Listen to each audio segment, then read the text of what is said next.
Did you know?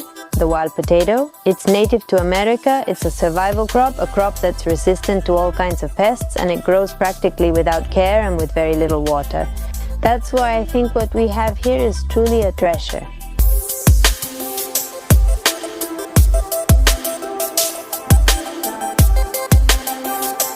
Here, I have some of the little potatoes I was able to harvest today. These are the best ones, but it's not harvest season, so there's not an abundance right now, but I still wanted to show them to you.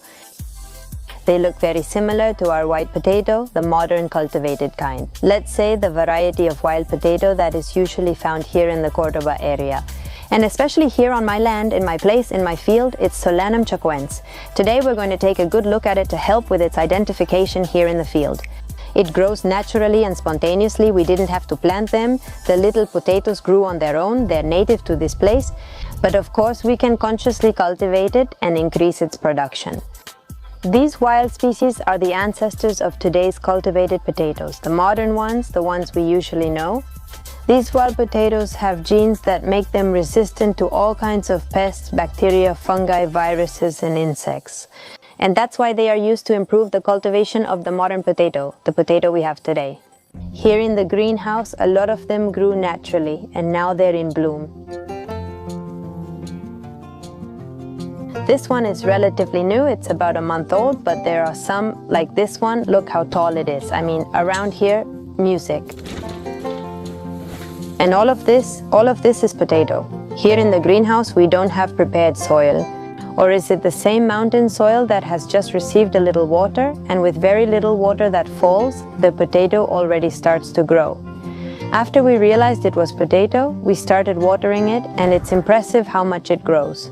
There are more here, there are more here. Look, the one that Roma is holding there.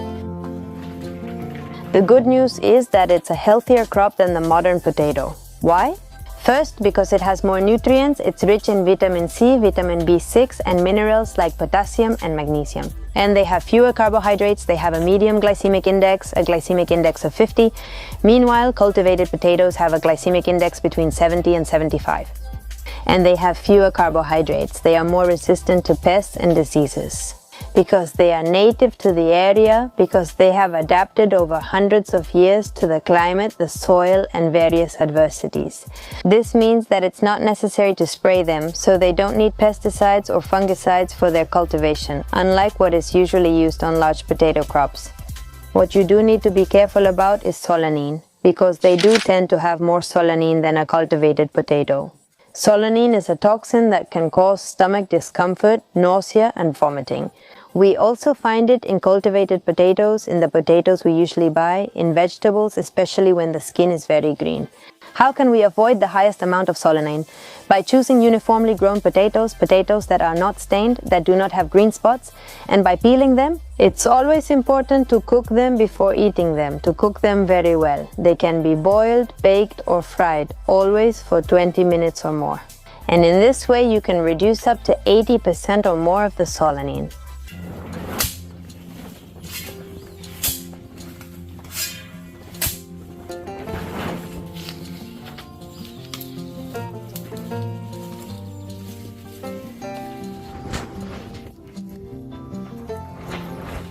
Subscribe and activate the bell to get notifications. We should be doing this, right? Which would be to open, of course, the next ones. I will make another video when it's harvest season to show you the abundance of this potato as well. And let's see, there's another one.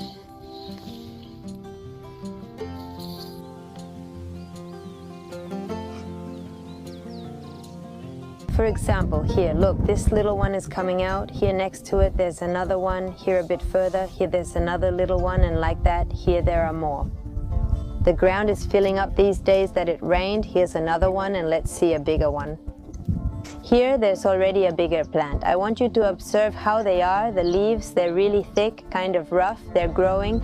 In the middle, the smallest leaf is growing. There, and from here the flowers will come out, then we'll go see them.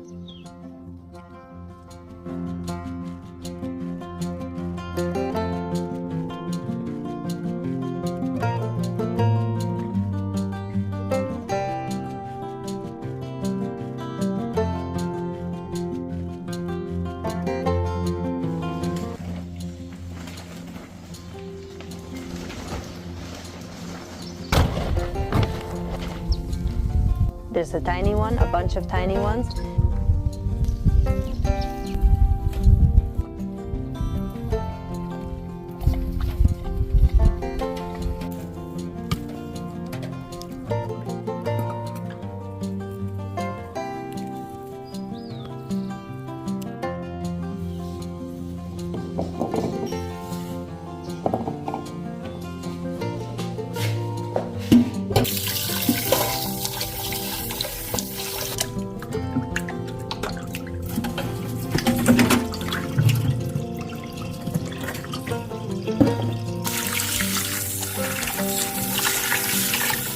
It's best to plant at the end of October, beginning of November. Once the little potato has sprouted, you make a small furrow and place the little potatoes about 5 centimeters apart. Cover them with light soil, and you can add, for example, straw or dry grass on top, which helps a lot. After about a month, you hill them up a little. The harvest is usually done in April or until the end of April. And what we're going to do is save a part to plant, half of our harvest to plant, and the other half to consume. Before finishing this video, I would like to tell you that in the description I will leave all the sources I used for the valuable information in this video. I will also cite the sources of the reports and the research that has been done on this particular potato. And if you look, you can also find other varieties, wild potatoes. There are some varieties. Be careful, there are some varieties that are not eaten because they are too toxic, and they will also be bitter. Very bitter. You know that we just came out of a big drought in Cordoba, and after just 3 rains, this field was filled with potatoes. I mean, it's an incredible abundance that we're gonna have in April. The wild potato harvest in April with so many virtues is definitely one of them. A survival crop, a crop that doesn't need care, barely any water, and it reproduces on its own. I mean, we didn't have to do absolutely anything and the potato grew. To finish, I want to tell you that if we have a good harvest in April, we will be sharing these potatoes so that you can reproduce them. I also found out recently that, for example, in the Salta area, there is a reserve. There is a large reserve of these wild potato crops of different varieties, and they are trying not to lose this potato because of its high resistance and everything it means to protect the crop itself, to modernize potato farming. I hope you really enjoyed this information. I was fascinated by it. I feel like I truly have a treasure under my feet. I already knew it. The earth is our greatest treasure and abundance. But getting to know these species that are really so important and that can also be part of our future diet. Honestly, well, it makes me feel that we literally have a treasure buried in the earth.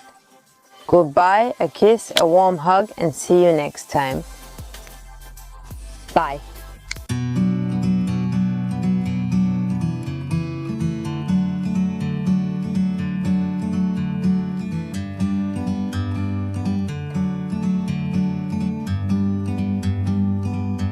Like a bird on a tree? I'm just saying.